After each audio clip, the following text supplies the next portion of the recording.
کہ ہندوستان میں ایک منظم منصوبے کے تحت ایک کام کیا جاتا ہے اور ہم لوگ اس بات کو محسوس نہیں کرتے. ایک منظم منصوبے کے تحت کام ہوتا ہے.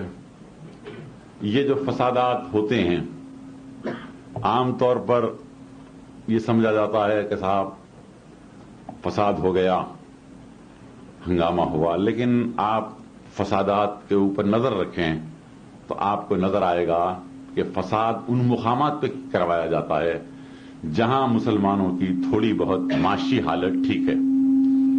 وہاں فساد کرا کے آپ کی معاشی حالت کو، آپ کے بزنس کو ختم کر دیا جاتا ہے. آپ خود دیکھیں گے، اگر ایک تاریخ وار اگر آپ دیکھیں تو آپ کو نظر آئے گا کہ گلبرگے کے مقام پر کپڑے کی ٹھوک تجارت مسلمان کے ہاتھ میں تھی. فساد کے بعد وہ تجارت ہمارے ہاتھ سے نکل گئی. مراد آباد کے اندر برتنوں کی تجارت مسلمان کے ہاتھ میں، فساد کے بعد وہ تجارت ختم ہو گئی. اسی طریقے سے بنارس میں بنارسی ساڑیوں کا کاروبار مسلمانوں کے ہاتھ میں تھا. بھوپال وغیرہ میں پتے کا بیڑی کا کاروبار ہاتھ میں تھا. اور اب جو بھاگلپور میں جو فساد ہوا ہے، صرف ہم فساد کے اوپر غور کرتے ہیں، لیکن بھاگلپور وہ مقام ہے جہاں یو پی اور بہار میں سب سے زیادہ دولت مند لوگ رہتے تھے. ریشم کا پورا کاروبار ان کے ہاتھ میں تھا اور اب فساد کے بعد وہ کاروبار ختم کر دیا گیا. تو ایک منظم منصوبے کے تحت یہ کام کیا جا رہا ہے، لیکن پروپیگنڈا یہ کیا جاتا ہے کہ صاحب جلوس جا رہا تھا، مسلمانوں نے پتھر مار دیا، یہ، اور ہم لوگ اس کو صحیح سمجھ جاتے ہیں.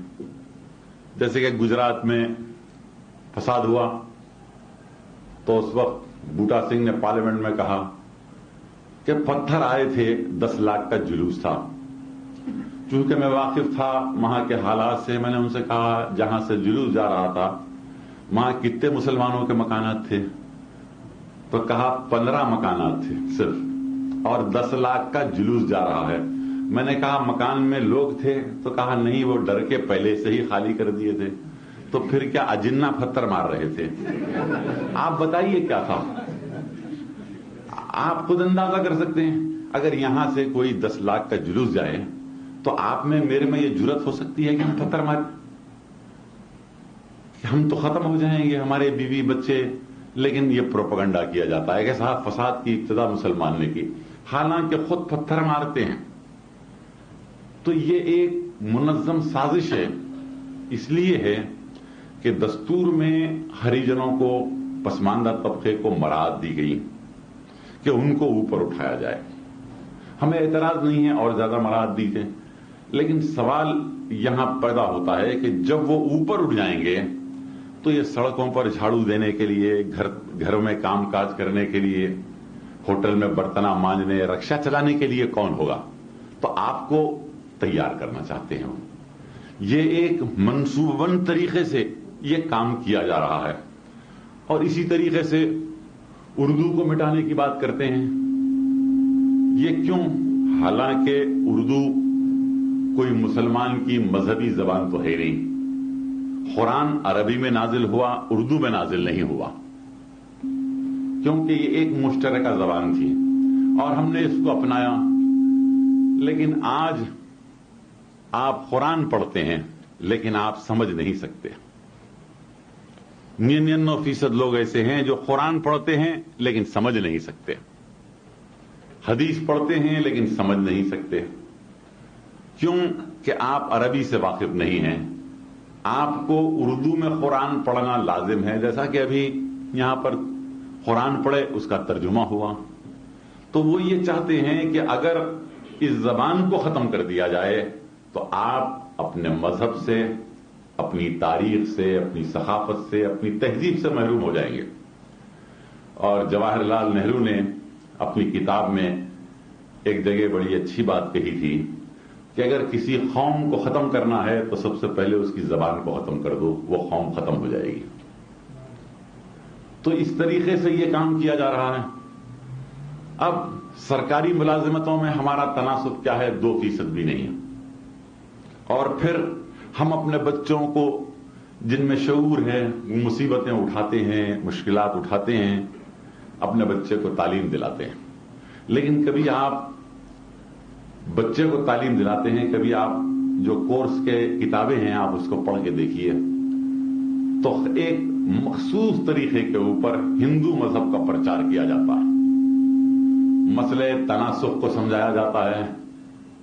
اسلام میں مر کر دوبارہ پیدا ہونا تو نہیں ہے، سوائے قیامت کے دن اٹھائے جائیں گے سب. یہاں یہ ہے کہ اگر تو برا کام کرے گا تو بندر بنے گا، دوبارہ تیرا جنم ہونے والا ہے.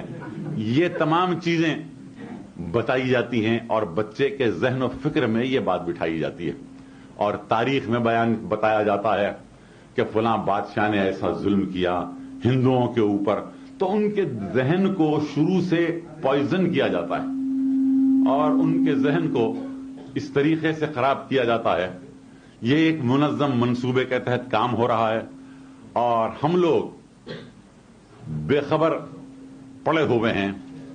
تو ہم کو یہ غور کرنا ہے کہ ہم آج مسلمان ہر میدان میں پیچھے ہو چکا. میں آپ کو حیدرآباد کی بات، کیونکہ اپنی ایک مخصوص محفل ہے، عوامی محفل میں تو ہم نہیں کہہ سکتے یہ بات، لیکن حیدرآباد میں بھی. تو آپ نے سنا یہ سالار ملت صاحب جو ایم پارٹی کی پوری جان ہے، جو 40 سال پہلے سے جو بیانات دیتے آ رہے ہیں، جو مسلمانوں کے جذبات سے کھیلتے آ رہے ہیں، ہمارے سیاست کے لیڈر، وہ جو تفصیل پوری آپ کے سامنے رکھی گئی، تو ہم پھر بھی یہ نہیں سمجھ رہے ہیں، پھر بھی ہم گمراہی کی طرف ہے. تو ہم سے بڑا بیوقوف کوئی نہیں ہے.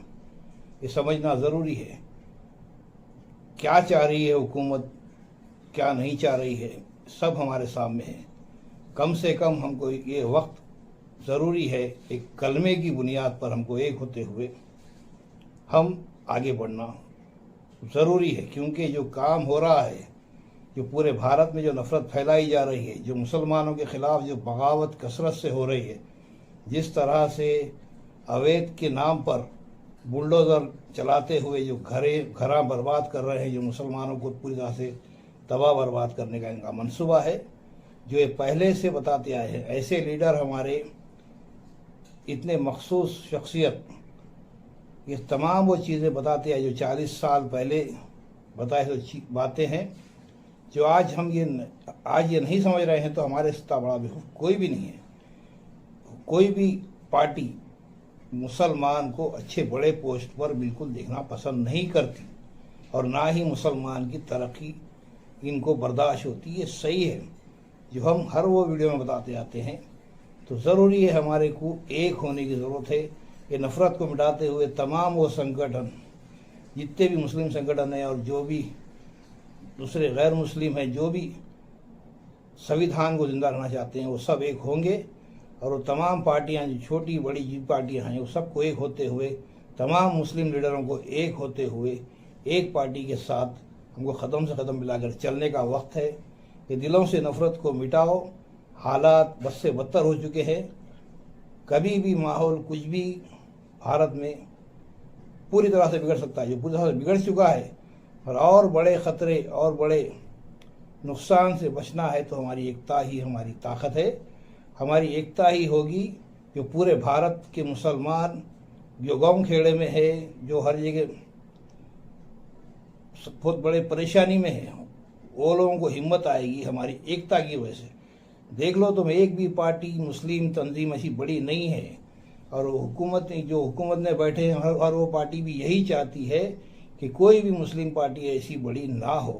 تو ہم سب کا کام ہے، ہم سب مل کر ایک ہوتے ہوئے، ایک ساتھ چلتے ہوئے ایم کے ساتھ کھڑو. یہ بات میں پوری سچائی کے ساتھ بتا رہا ہوں. یہ موقع ہے، اگر سے یہ موقع نکل جائے گا تو صرف بربادی کے سوا کچھ نہیں ملے گا. بھارت پوری طرح سے بربادی کی طرف ہے. ایک ہونا ضروری ہے، ایک کلمے کی بنیاد پہ، کم سے کم ایک کلمے کی بنیاد. جو آقا دو جہاں محمد مصطفیٰ صلی اللہ علیہ وسلم جو کھلے ان کے الفاظ ہے کہ مسلمانوں میں فساد بالکل نہ ہو. مسلمانوں کو ایک جٹ ہو کر ہی ہم کامیاب ہو سکتے ہیں. ہم کو ایک ہونے کے لیے ضروری ہے ہم سب ملے جو بھی گلے شکوے دور کرتے ہوئے یہ وقت ایکتا کا ہے. یہی ہماری کامیابی ہوگی. لا الہ الا اللہ محمد رسول اللہ.